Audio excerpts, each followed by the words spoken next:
Hi, GW Law. I'm Nikic, SBA President for the 2011-2012 school year. As you can see, we're sitting here with Schiff Berman, the new Dean of the Law School. Hi, Dean Berman. Hello. Dean Berman is the 18th Dean of GW Law.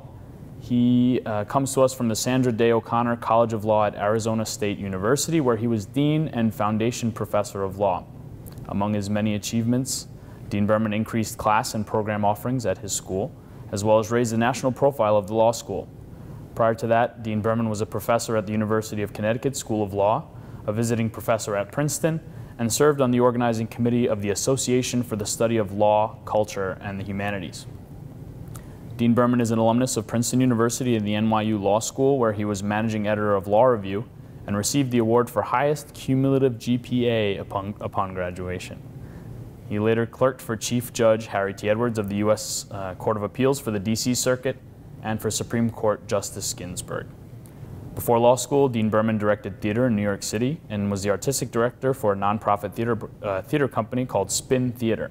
He was also administrative director for the Wooster Group and Richard Foreman's Ontological Hysteric Theater at St. Mark's Church.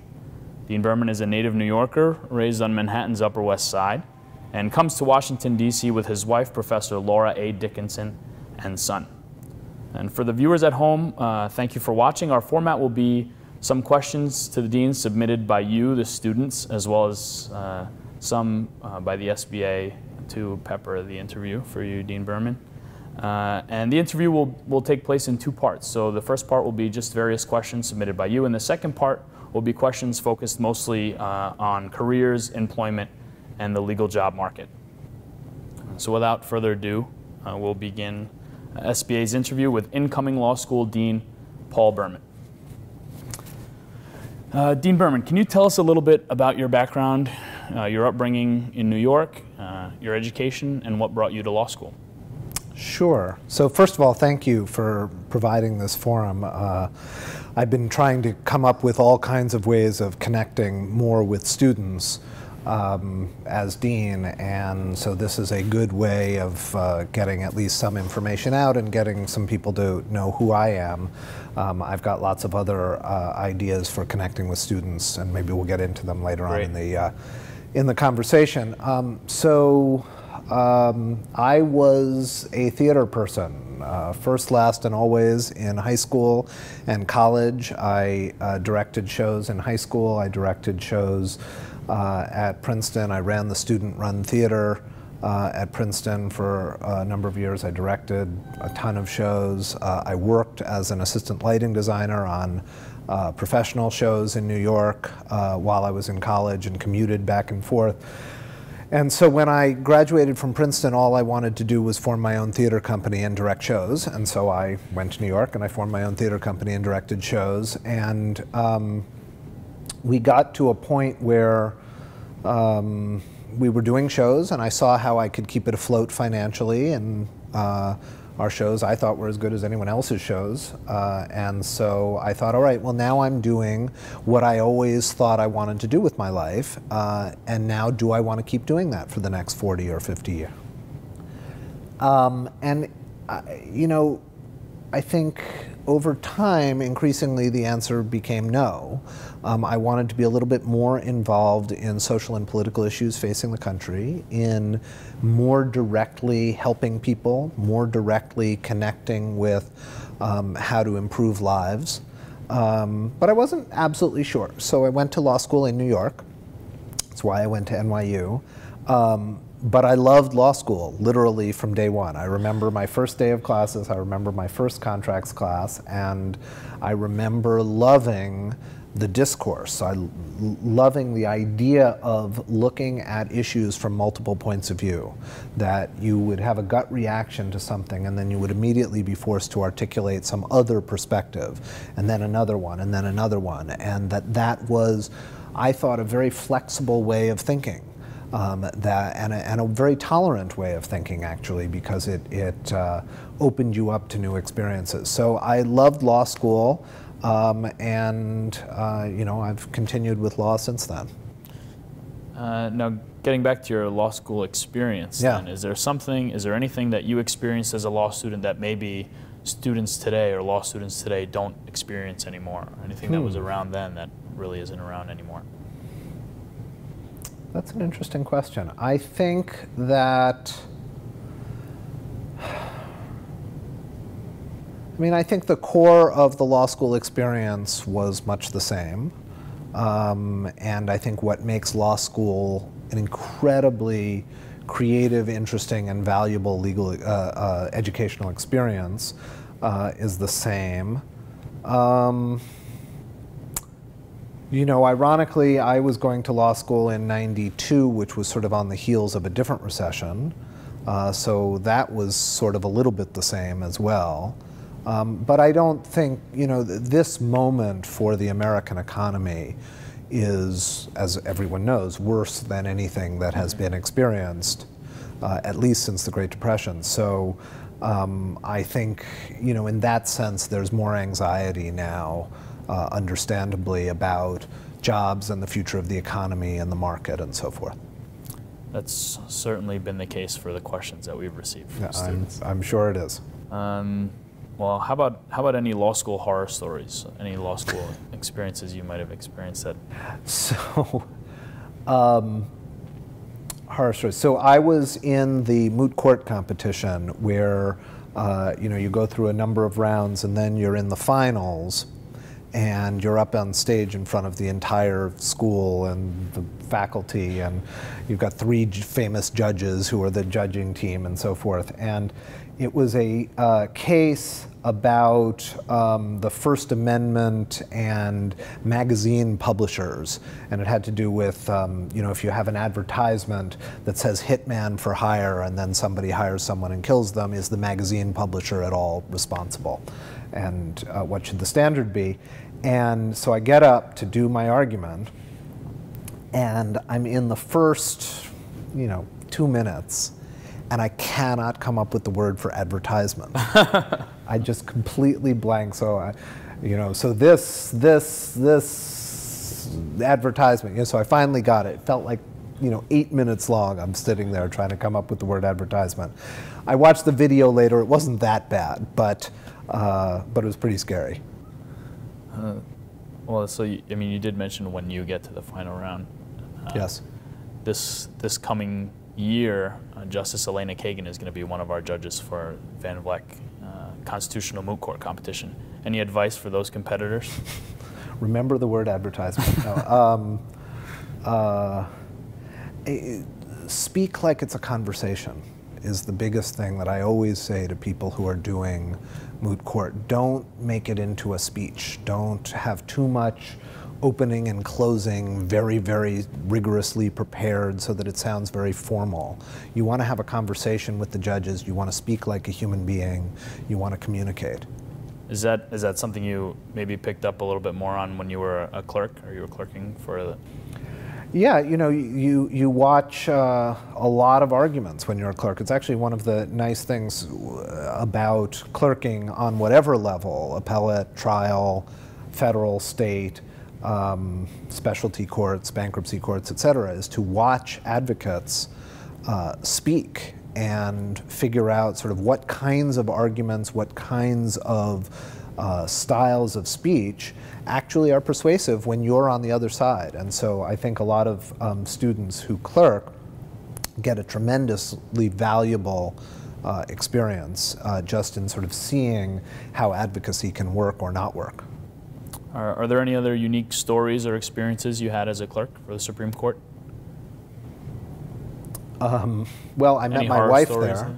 I guess that's a wonderful story. And it was very funny because so she was clerking for Justice Blackmun and doing a full load for Justice Breyer at the time. And so she went to Justice Blackmun's secretary because she thought, I don't know, maybe it was a breach of protocol to be dating someone from another chamber. So she asked the secretary, and the secretary said, just burst out laughing and said, well, who else are you going to meet? We were in the building 20 hours a day. So she didn't mind. And then, without my having done anything, I got a buzz on my intercom one day from Justice Ginsburg, which usually meant she wanted me to come in to work on something. And she said, I didn't know you had a special friend at the court. You must have her up for tea. And it was like sort of introducing her to my grandmother or something. And she had the tea set up, and it was very nice. She actually ended up performing our wedding a couple years later. So turning our attention a little bit more to your specific areas of expertise, you're considered an expert in cyber law. What do you think are the biggest issues in cyber law? Well, I actually think that the biggest issue in cyber law is the same one that it's been since the internet first came to prominence in somewhere around 94, 95, which is how law copes with the fact that human activity, particularly online, crosses territorial borders, but law tends not to. And so that's been a focus of my work for quite a while, and I think it's, no matter what area you're regulating, whether you're talking about speech or privacy or computer crime or copyright or whatever it might be, you have to deal with the core jurisdictional questions of who's going to govern it, whose rules are going to apply, how are they going to be enforced, how might people evade enforcement through moving around or relocating their web server or website, et cetera. So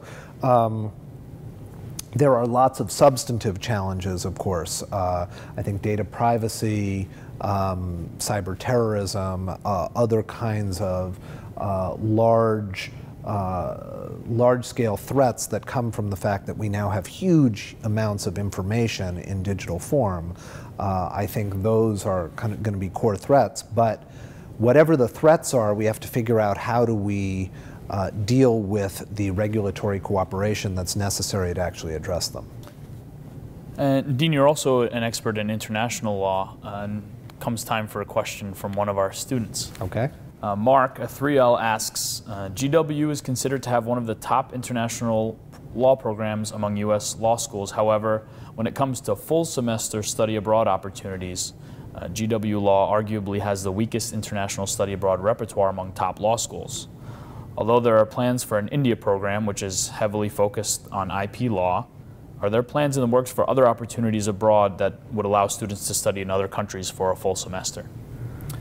So I hadn't heard that complaint before, and I'd like to investigate it. I would say, in general, I am interested in finding ways to give students more personalized paths through their legal education and more capstone experiences that are specific to them and their particular interests. So I want to get out of the sort of cookie cutter model where everybody does the same things in law school, at least as much as I can. And one of the ways to do that is to create more opportunities for students, particularly in their second and third years, to maybe specialize, maybe have some special experience, either with a faculty member or with a think tank or with a clinic or abroad, et cetera. So studying abroad seems to be part of that. So I would say that I'm generally in favor of providing more opportunities to study abroad, and I'd want to explore what the reasoning is for having fewer programs. So I can't really speculate on that because I hadn't heard that particular complaint, but I will definitely look into it.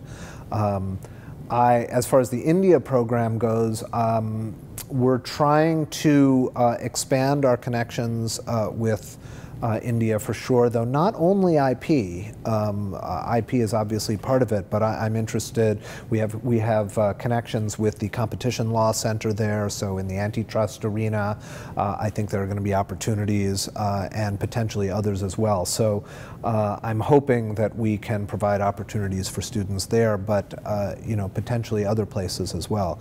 We certainly have an extraordinary human rights program that we do with Oxford. That's of long-standing. We have an IP program in Munich that's long-standing, and I certainly want to explore whether there are other opportunities students want to have that they're not having, and see whether we can make it happen. And I guess to piggyback off of that answer, we have another question. from Mohammed, an incoming 1L. Okay. Mohammed says, according to the National Law Journal, you plan to duplicate curriculum changes you made at your prior school that gave students more flexibility during their second and third years to specialize in areas of the law, to take capstone courses or other hands-on courses, as you said. Yep. But Mohammed would like to know, as an incoming 1L, would these changes be made in time for current students to be able to participate, or are these things that you foresee happening over the course of several years? Yeah, okay, so first of all, when I say I think the question's not quite right, I don't want to duplicate the exact same curricular changes I made at ASU. Schools are different, they have different strengths, faculty has different strengths. It doesn't make sense to me to have a dean do the exact same thing at two different places. But what I am interested in is what I said before, which is, can we create more pathways for students, more a situation where I can say to a student, maybe even before they're a student, when I can say to an admitted student who is, you know, maybe they've gotten into 5 schools and we're trying to convince them to come to GW and trying to tell them GW is different and better and will provide better experiences than these other schools you got into.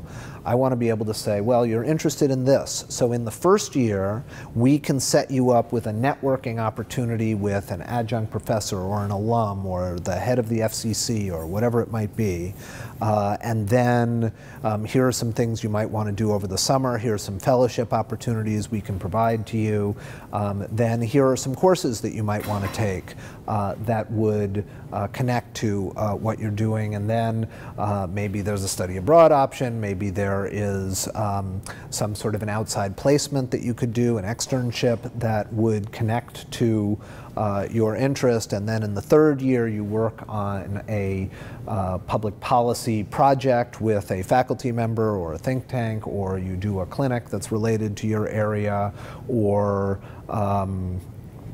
you go abroad, you do some sort of a major project, and so by the end of that 3-year period, you've actually developed a series of contacts, networking opportunities, and real-world knowledge, so that you're in a position both to get jobs, obviously, which is important, and also to feel as if you have a real expertise.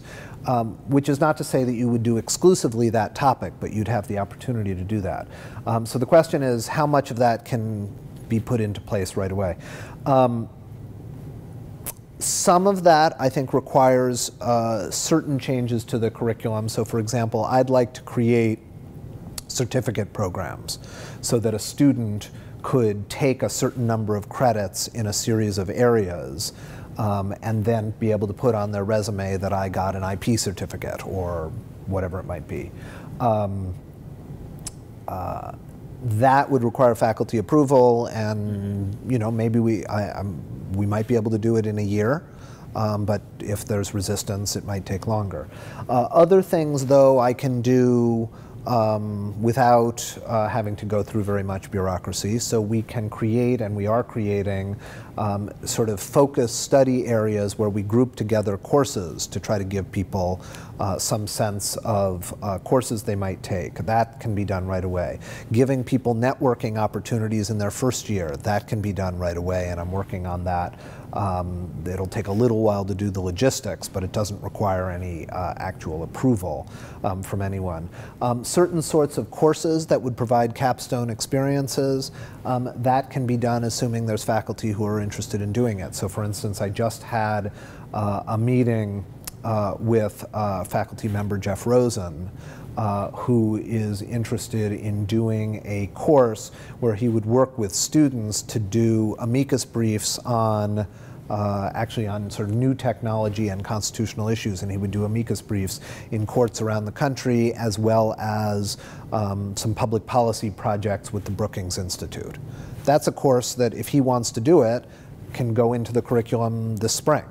So it sort of varies. Some of it can be done quickly, some of it might take a little bit longer, but just to answer Mohammed's question, since he's an incoming 1L, I'm pretty confident a lot of those pieces will be in place by the time he's a 2L or a 3L. Great. I'm sensing also that part of part of the theory is that being able to customize your law school experience to a degree helps increase happiness sorry. I think it increases happiness, and it increases a sense that this is, yes, this is a large law school, but it is not a lawyer factory. That we have a tremendous advantage being a large law school, which is that we have opportunities in almost every area of law you might be interested in. We have externship opportunities, we have courses, we have professors with expertise in every area under the sun, and we're big enough and we're strong enough as a school that we have unbelievable opportunities. But if the school is too large and doesn't have pathways that are helping to guide students, you might feel lost. You might feel as if, well, yes, there's a lot going on, but I don't know how to take advantage of it, or I don't really know, these things are going on, but I didn't even know about it. So I think it's important, not just in this area, but in a lot of areas, to figure out ways to break through the size, take advantage of the size for all the reasons that it's good, but to break through the size and to make sure that we do a lot that's personalized, a lot that's one-on-one, both at the faculty and the staff level. So for example, I'm holding student office hours once a week during the school year. And the idea is I start at 4:30, students can come without an agenda, without an appointment, and I'll stay until there are no students to talk to. I'll stay till midnight if there are students who want to talk to me till midnight. Now I did that at ASU, which is a much smaller student body, and it worked out okay. We'll see, I may be here past midnight, given how big the law school is. But that's a commitment that's important, because I want students to know that they can come talk to me if they have an issue, or even if they don't have an issue, if they just want to talk. I think at all of our levels, student services has to have one-on-one attention, the records office needs to have one-on-one attention, career development office needs to have one-on-one attention. I know we'll talk about careers a little more later, but and curricularly, we need to provide ways of making legal education be much more individually focused, I think. And Jeremy, a 2L student, had a question that you may have also begun to answer, which is, what are your plans to help facilitate interchange of information and discussions between students and faculty, or students and the dean's office? Okay, so I can easily speak for the dean's office, so I'm doing this. Right. I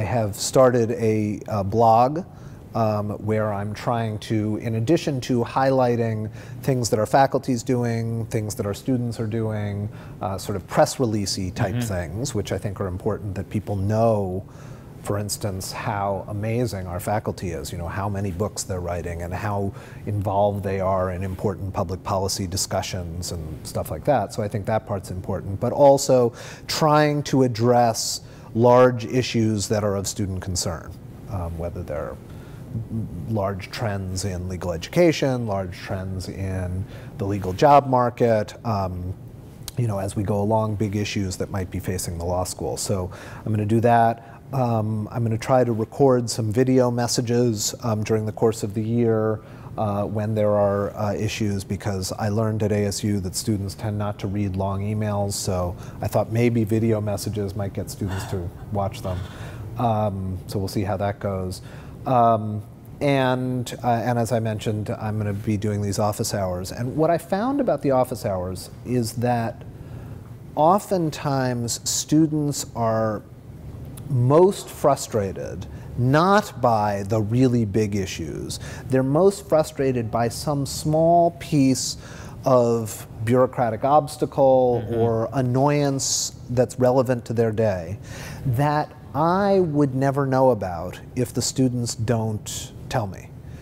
So the example that comes to mind at ASU was There was a student who came to my office and they said, well, you know, down in the student lounge area, it would be great if during on-campus interview week we had a coat rack so that we could hang up our jackets and not spill coffee on it. And I thought, well, you know, that's something, it wouldn't have occurred to me, right? Because I'm not down there, I'm not in that situation. But that's a problem that's easily solved once someone tells me, Sure. right? So I called someone that night, they went out to Target, they got a coat rack, it cost the law school, you know, whatever, $5, and now the students have it. There are, you know, a really well-functioning, caring, nurturing community is 100 of those things, right? And I won't know about them if the students don't tell me. So what I like to do is I like to meet with students and see if we can solve problems. Now sometimes there will be reasons that we can't help the students. You know, there will be bureaucratic obstacles that are actually there for a reason, either at the university level or a faculty rule or an ABA requirement or something. But at least we can talk about it and I can try to explain why I can't help. And I think that helps also because students at least feel listened to.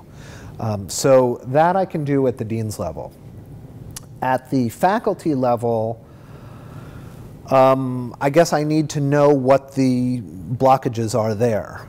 If there are specific faculty members that are not, that students feel like are not welcoming, then I'd like to know about that and see if I can at least encourage that faculty member to do more. I have told the faculty, and I will continue to tell the faculty, that I believe in this idea of law school as a real community, and that part of their role as faculty members is not just to stand in front of the lectern and talk, but to really interact with students and help them with placements, help them with advice, help them with navigating law school, help them with networking opportunities, etc. And I have heard many, many examples of students who have already told me about faculty doing that. So my sense is that the faculty is accessible by and large. But again, you know, it's a huge faculty. We have lots of different personalities. Some are better at that than others. And if there are issues, I'll try to address them to the extent I can. Well, let's switch paths for a second and go to another important area of law school life these days. Our own professor, Todd Peterson, wrote an article in the Yale Journal of Health Policy, Law, and Ethics entitled "Stemming the Tide of Law School Law Student Depression." And he shed some light on some pretty troubling statistics, I'd say. And in response to the SBA has called for both office space for the psychologists assigned to the law school and also has created the Wellness Wednesday series, which actually this year became a permanent line item in our operating budget. This question comes from Justin, who's a 4L evening student and chairman of the SBA Student Wellness and Programming Committee. Justin says there seems to be a growing, though still small, movement to help lawyers and law students learn how to find greater happiness and satisfaction in their lives and careers. In the past year, the Student Bar Association has begun to implement programs to address these concerns. Do you plan on doing anything to enhance the law school's ability to produce lawyers who are not only skilled attorneys, but also happy and well-rounded people, which Justin says most would admit make them better attorneys as well? Thanks, and we look forward to having you as our dean.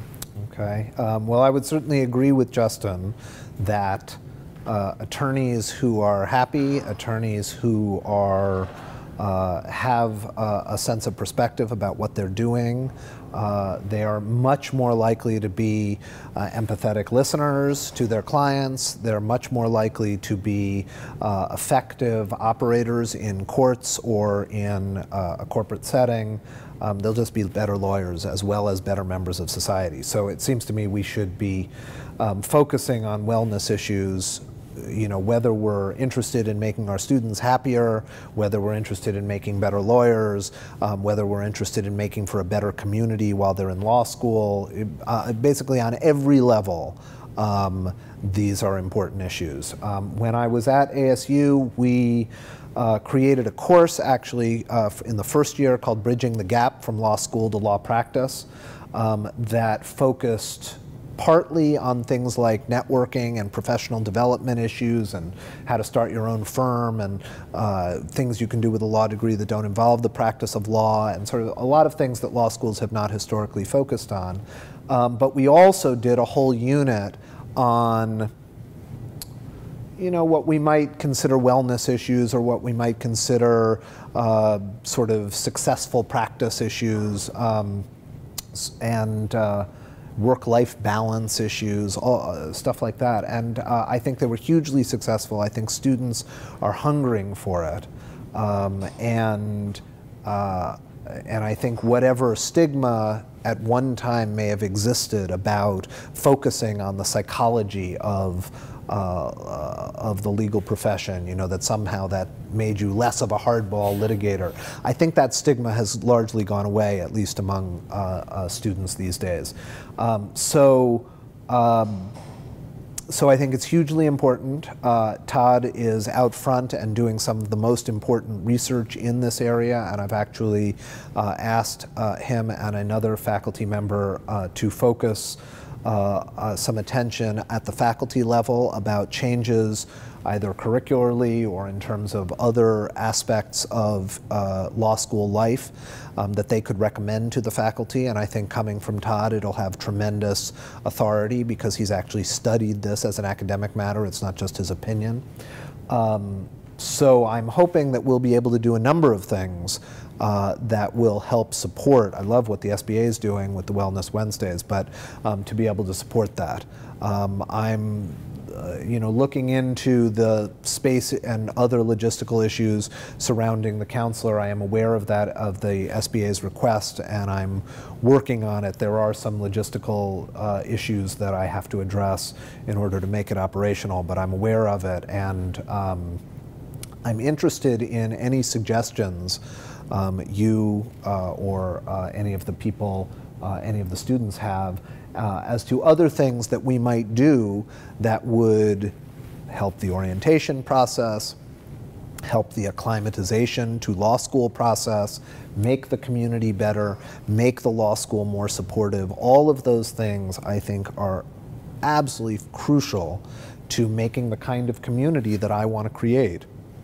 So any suggestions people have, large or small, are really welcomed, and again, I'll try to put as many of them into place as I can. Great. So now we've got a two-part question from Holly, who's a 2L evening student. She's also the SBA Senator at Large for Evening Students and is the president of the Evening Law Student Association. So maybe you get an idea of where we're about to go with this. We're going to have an evening question. We do. What do you think is the biggest challenge for part-time students, and what contribution do you think you can make to help strengthen the part-time program? Well, so I was a professor at the University of Connecticut for a lot of years, and we had an evening program, and I almost always, well, regularly I would say, pretty much every other year, taught in the evening program. I taught civil procedure in the evening, and I loved the evening program because the students often had tremendous work experience that they brought to the table in discussions, and it just made for a very lively, exciting conversation, which is not to say that day students are not lively and exciting, but it, you had, in my case up in Connecticut, we had people who were working at United Technologies and at Pfizer, and they had pharmaceutical experience, or they had IP experience, or they were police officers who had law enforcement experience, or whatever it was. And it was really terrific. And I suspect that the evening program here has an even more varied and interesting group of students. So I love having the evening program. As far as the biggest challenges, it's just a really hard road. Law school is hard, even if you're doing it full time, but it's a really hard road to try to work a full day and then stay awake and alert long enough to really get something out of the evening. And I am just extraordinarily admiring of people who essentially work 2 full-time jobs to make law school work. And I think what they're doing is great. I think it's very, very difficult. And I think it puts tremendous pressure on family because you're home less, and if you have a significant other, or if you have kids, or both, you know, it's hard to find the time to fit everything in and so forth. So, so those are the challenges, and they're fairly obvious. As far as what we can do to, what was the question, to make the evening division better? To strengthen the part-time program. Strengthen the part-time program. I guess I'd like to hear what the SBA Senator at Large for the Evening Division wants us to do to strengthen the part-time program. You know, are there issues that students are facing? I know one issue that students always face who are in the part-time program is that they are frustrated that so many law school events, yes, whether they're informational events or whether they're just fun events, happen during the day. And you know, I think there are some things we can do to try to minimize that, have more events that happen at 5 or 4:30 or 5:30 or something like that, so that we can sort of straddle the day and the evening, and that people need to be sensitive to that. Some of it, because of scheduling and so forth, just can't be helped. It's structural and it's part of the problem. But you know, I'd like to hear if there's a problem where students can't get access to certain things, we should try to address that. Somebody sent me, what was it? Oh, here's another one of those sort of annoying bureaucratic examples. Somebody sent me an email, I guess, saying that during orientation last year, maybe it was, they had a really hard time getting a G-World card because the card office wasn't open during the hours that they were available. Well, that's got to be solvable, right? Sure. So I've got to get someone, or or the records office has to get someone in the G-World office to work a few hours later or work on a Saturday morning or something, so that there's time for those who can't come during the workday. So, you know, if there are things like that, we should be able to solve those kinds of hurdles. But I'd like to hear what others there are. I know Holly, and I'm sure she'll be more than happy to tell me all of the problems. Well, okay. Holly had a second part to this question. Yeah. It's kind of an independent question. If you could only eat 3 foods for the rest of your life, what would they be? 3 foods for the rest of my life. Now we're getting into the substance of this. Yes, I was going to say, so. This is a really hard question. Chocolate, chocolate, and chocolate, I think, would be my answer. I have a tremendous sweet tooth, although I like dark chocolate better than milk chocolate. Chocolate, hot chocolate, chocolate cake, I don't know. These are also ideas that students can use to help you out during that after 4:30 That's right, exactly. Time. If you come at 4:30, always good to bring me chocolate, and it'll help me stay awake. I run on I sort of run on adrenaline. So as long as there's still people to talk to, I can stay awake. As soon as I'm left alone in my office, I'll fall asleep. But I heard a rumor. Yes. That you sleep 3 hours a night. True or untrue? It's close to true. What I would say is that I alternate nights. I'll do usually 3 hours a night one night, and then the next night I'll do like 6 hours, and so I go back and forth. Wow. But the thing is, you know, you got to understand, I'm in meetings or doing events like this all day long. And so that means 2 things. One is I don't have time to follow up on the action items that come out of a meeting like this. And then second is that all this email is coming in while I'm talking to you right now. And so the only time that I can catch up and actually do the things that I said I wanted to do is by responding to email and moving things forward, you know, between the hours of 10 and 2.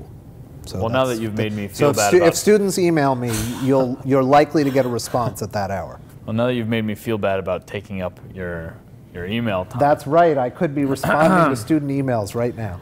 Okay, so the last question of part 1 of this series is comes from Rachel, who's a 2L, and she's also the SBA Vice President for first-year students. Okay. She says that on July 26, Stephen Colbert interviewed an Associate Dean of Georgetown Law on his show, The Colbert Report. What will you do to top that? Why was Stephen Colbert interviewing an associate dean at Georgetown? I'm asking the question to your dean. Okay. I find that amazing. what can I do to top that? That's really hard. I think we have Bill Maher on campus sometime this fall, so maybe we can do something with him. I don't know. My wife has just written a book on private military contractors called Outsourcing War and Peace, which is sort of a hot topic these days, and so I'm hoping maybe she would get on Jon Stewart, so maybe that would top it. Great. But otherwise, I don't know. You know, if you've got suggestions of how to get Colbert interested in GW, I'm all ears. Well, maybe we can ask Holly for her suggestions. That's right. As well. Well, thanks for watching the first part of our interview with GW Law's new dean, Paul Berman. Dean, thanks for talking to us. Thank you. Check the website in a couple weeks for part 2.